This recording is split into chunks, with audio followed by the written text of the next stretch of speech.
Cinema Nación, analizando el cine. Bienvenidos. Hey, ¿qué tal? Mi nombre es Aldo Vejines. Sean bienvenidos al séptimo episodio de Cinema Nación. Y para este séptimo episodio decidí analizar Seven, los 7 pecados capitales. ¿Por qué elegí esta película?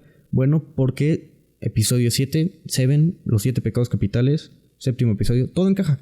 Todo encaja, así que esta es la película que voy a analizar el día de hoy.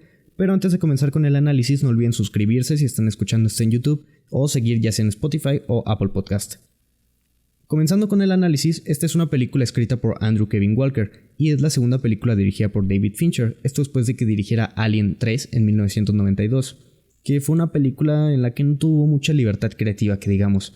Esto debido a que todo el tiempo la productora estuvo encima de Fincher en cada decisión que tomaba, y terminó siendo una película más bien creada por una empresa y no como tal por un director. Entonces es hasta Seven en 1995 que realmente Fincher puede expresarse como director y llevar a cabo su creatividad. Entonces nos ofrece una película oscura, impactante y realmente perturbadora, pero sobre todo una que nos hace preguntarnos en qué clase de mundo vivimos. Seven trata sobre una pareja de detectives, uno a punto de retirarse y el otro un novato recién llegado, quienes siguen la pista a un asesino que basa sus crímenes en los 7 pecados capitales. La película comienza en una escena del crimen. En esta, una mujer mató a tiros a su esposo durante una fuerte discusión.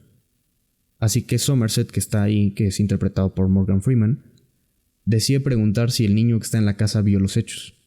El otro policía presente responde de manera hostil y enojado, porque a ellos no debe importarle los involucrados en el crimen, ellos solo se dedican a apuntar el arma y llenar papeles. Desde ese primer momento la película nos deja claro el tipo de sociedad en la que se desarrolla, una en donde no existe la empatía y el individuo tiene que dejar atrás su sensibilidad para sobrevivir en ese entorno hostil. Para retratar esto, David Fincher utiliza los espacios, los cuales siempre son oscuros, hostiles, tétricos, y también la manera en la que retrata la ciudad de Nueva York, una ciudad lluviosa, contaminada, sucia y que siempre está en caos. Incluso los personajes llegan a tener conversaciones al respecto de lo difícil que es vivir y adaptarse en una ciudad como esa, donde el crimen está siempre a unos cuantos metros. El utilizar la oscuridad a su favor, jugar con las sombras y aprovechar el contraste, influenciaría mucho al cine de Fincher posteriormente, pero sobre todo hace que mediante la estética de la película nos vayan introduciendo al discurso que tiene, que es uno que va sobre explorar la decadencia de la humanidad. Me parece interesante la relación que hay entre los personajes principales. Por un lado tenemos al detective Mills, que es interpretado por Brad Pitt, el cual es un recién llegado que quiere mostrar su valía, quiere resolver crímenes y que sepan que no le tiene miedo a nada, pero también es un personaje impulsivo, uno que se deja llevar por sus emociones y que actúa antes de pensar. Y por otro lado tenemos a Somerset, que es interpretado por Morgan Freeman, que es un detective experimentado, que ha pasado toda su vida viendo lo peor del ser humano, y por lo tanto ha perdido su esperanza en el mundo. A diferencia de Mills, este es un personaje paciente, que analiza la situación y que piensa antes de actuar.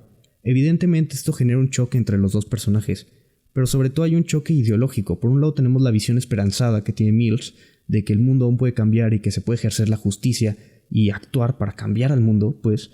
Y por otro lado tenemos la visión que tiene Somerset, que es la de un mundo podrido que ya no tiene esperanza. A estos personajes habría que agregarle el de Tracy, que es interpretado por Gwyneth Paltrow, que es un personaje que no se adapta al caos de la ciudad. Por cierto, Tracy es la esposa de Mills en la película, y es un personaje que no se adapta al caos de la ciudad. Así que en esta desesperación decide acudir a Somerset y tener una conversación con él, y ahí hay un momento muy interesante en la película, porque ella le está contando sobre lo difícil que ha sido adaptarse y le confiesa que en realidad a ella lo que le preocupa es que esté embarazada. Entonces hay una discusión, una conversación respecto a qué implica traer un bebé al mundo. Somerset decide contarle una historia, que cuando él era más joven tuvo una relación con una mujer que era muy similar a un matrimonio. Ella se embarazó, pero Somerset no podía dejar de pensar en lo que implicaba traer un bebé a este mundo tan hostil. Así que comenzó a insistirle que no quería tener ese bebé, hasta que ella se hartó y se vio obligada a abortar. El personaje nos deja claro que está seguro de que la decisión que tomó es la correcta, pero también nos dice que no hay un día en que no desee haber tomado una decisión diferente, quizás haber formado una familia.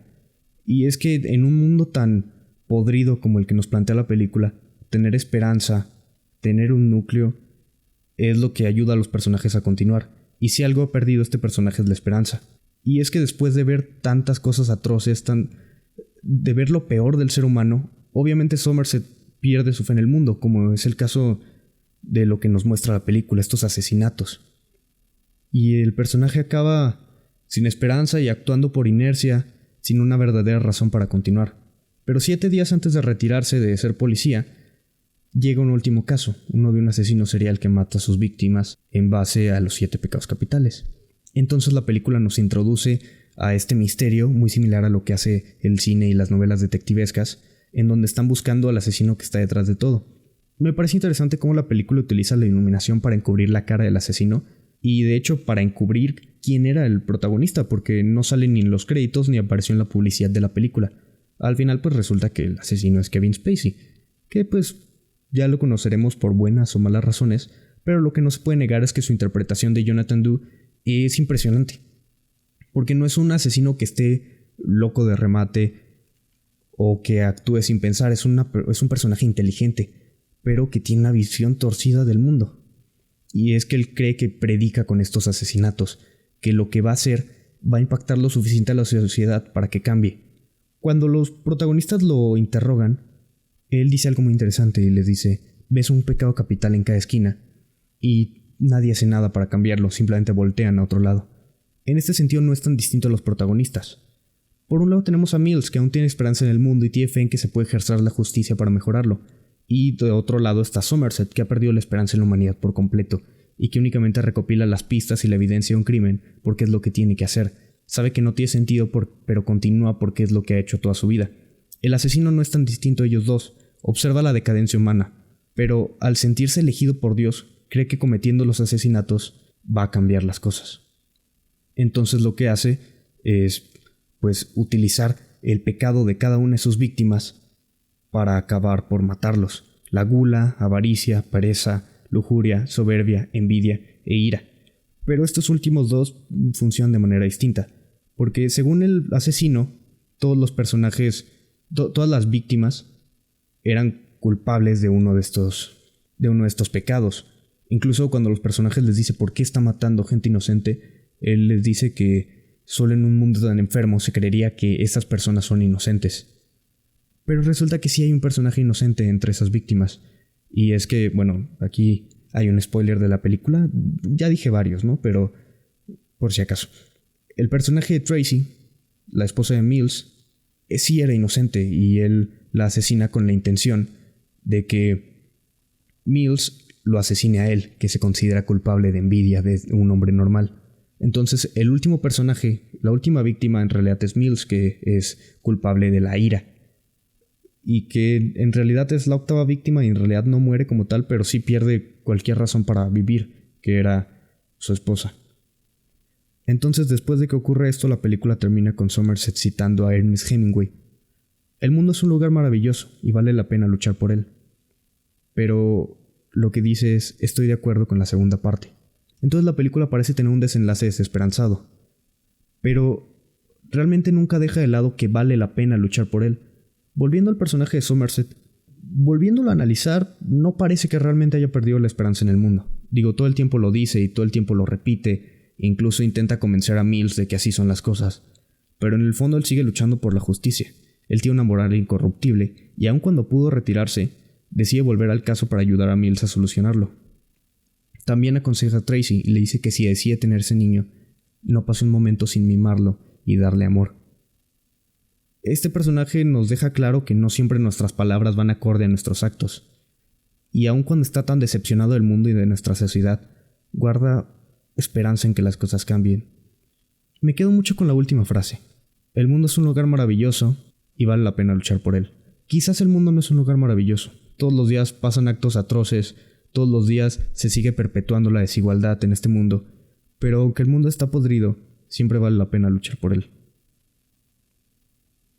Me costó trabajo analizar esta película de manera relativamente objetiva, porque siento que el guión se basa demasiado en las conversaciones de los personajes. Todo el tiempo están expresando el discurso de la película a través del diálogo, y en vez de que, por ejemplo, sus conflictos morales los exprese mediante el lenguaje del cine o de la imagen, mediante los planos, la fotografía, deja que los personajes sobreexpongan a través del diálogo. Entonces, creo que el guión se basa demasiado en las conversaciones y en que ellos digan lo que quería decir el guionista. Aún con esto siento que David Fincher sabe manejarlo bien y utiliza los espacios, los escenarios para retratar la estética de este discurso. Y bueno, también genera este misterio y que vayamos descubriendo qué es lo que va pasando. Pero lo más interesante de la película no es tanto resolver quién es el asesino, sino el conflicto moral que se genera alrededor. Y bueno, pues sería terminar con eso. No creo que tenga nada más que decir sobre esta película. Sí la recomiendo mucho, aunque tiene esto de abusar del diálogo. Pero muchas gracias por escuchar este podcast. Recuerden seguir a Cinema Nación en redes sociales, en Facebook e Instagram. Suscríbanse en YouTube, sigan Spotify y Apple Podcast. Y nos escuchamos la próxima semana.